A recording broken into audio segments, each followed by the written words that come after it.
Hey guys, it's Kevin with Car Speed. Today I want to talk to you about what's been going on in the automotive world lately. And it's really starting to get to me. Let me take just a minute. I'm really worked up. Let me just take a minute to relax. Hold on, I'll be right back.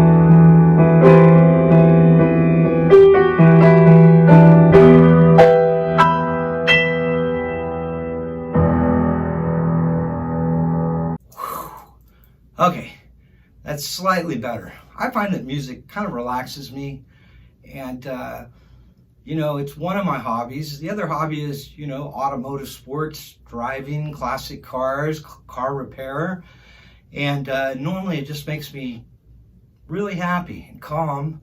And but lately I've had a really bad feeling about everything that's going on. Of course, it's already old news. If you've been watching, they're not going to be accepting any more Corvette orders and until after the end of the calendar year, which is December, which means for a lot of people that were hoping to get a 2023, that's just probably not going to happen.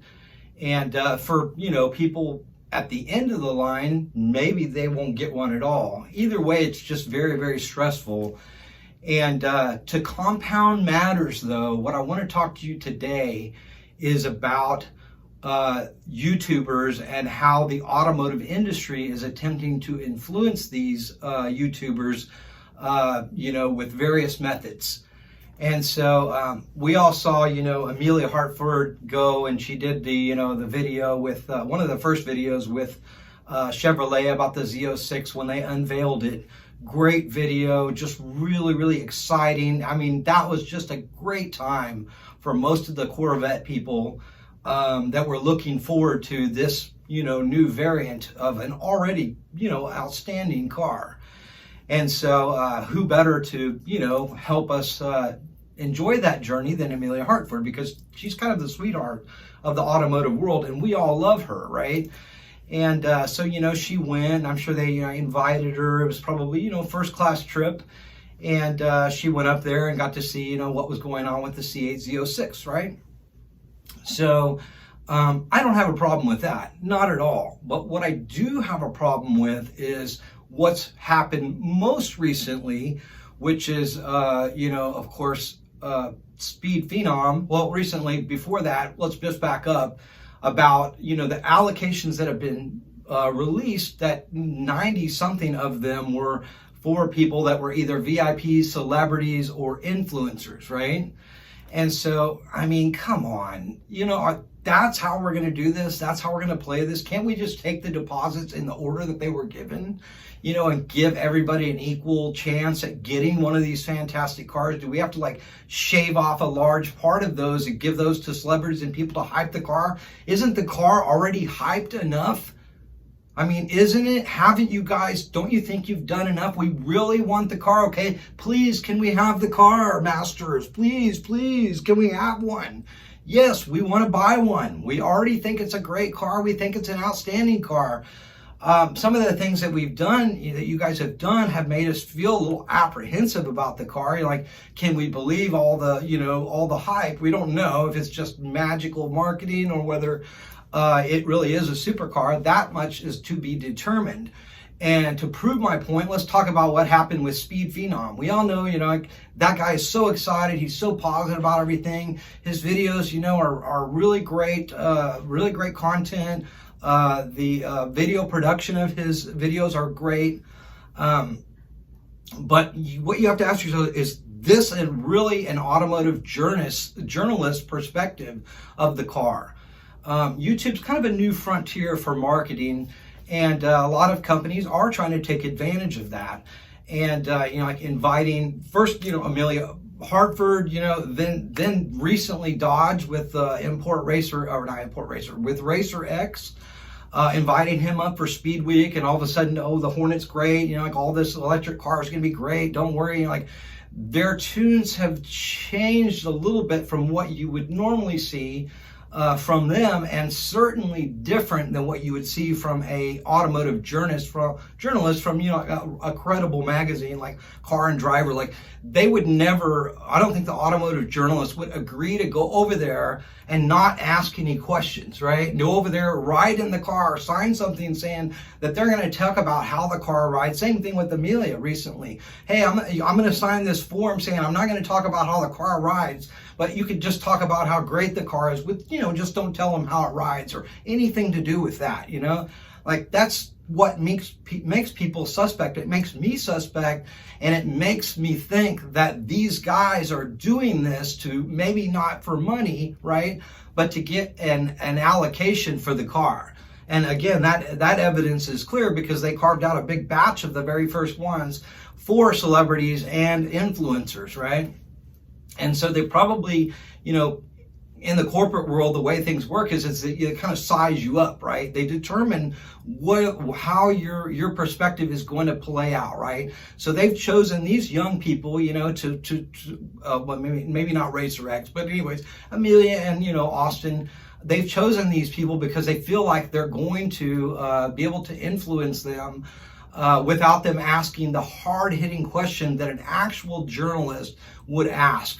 And to me, that's just sad, because YouTube was one of the last places where you could get free, unbiased information, from the normal person's perspective, right? And it's just sad to see what happens. And I feel like they're trying to pimp out the influencers that were formerly our people, and make them say what they want them to say, or highlight the things that they would like them to say so that they'll regurgitate that information.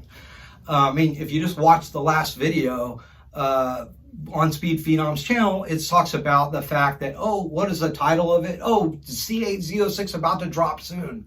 But then he didn't tell us anything about when he was getting his C8 Z06. So maybe it's just like this suggestion, like, hey, come on over here, like, let's talk about the car. We love your enthusiasm. Like, we just can't wait for you to get your car and talk all about it and tell everybody all about it, and like, it's that kind of influence that corporate politics plays into, right? It's kind of like regular politics, but in the the automotive world.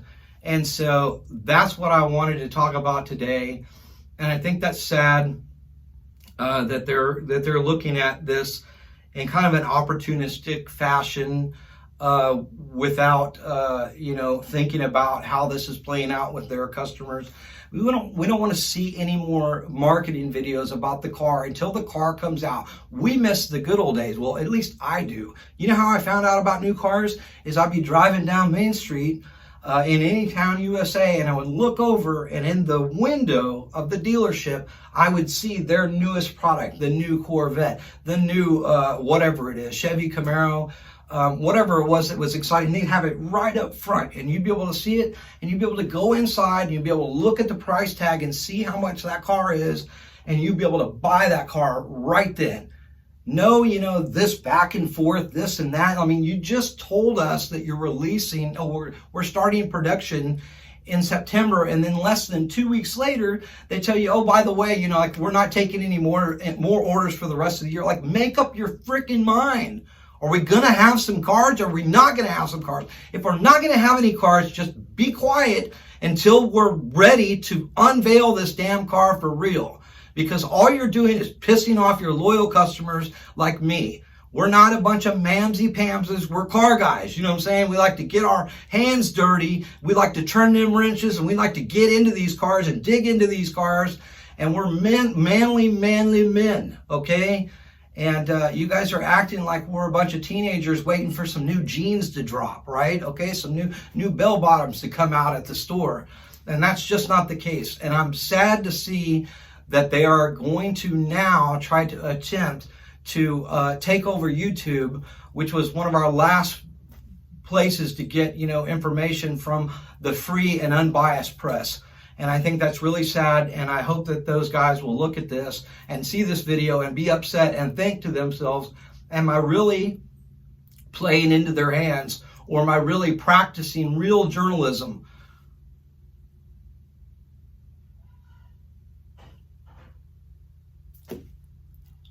You guys, I love you guys for subscribing and for liking on my videos, and I hope you appreciate the fact that I'm not trying to suck up to any of these companies, whether it's Dodge or Chevy, to get first, for a first time allocation for a Corvette or a Hellcat or whatever it might be. I'm just not doing that. I'm going to talk about the truth. There's more to my personality than me being a car guy or a YouTuber or a musician or any of that.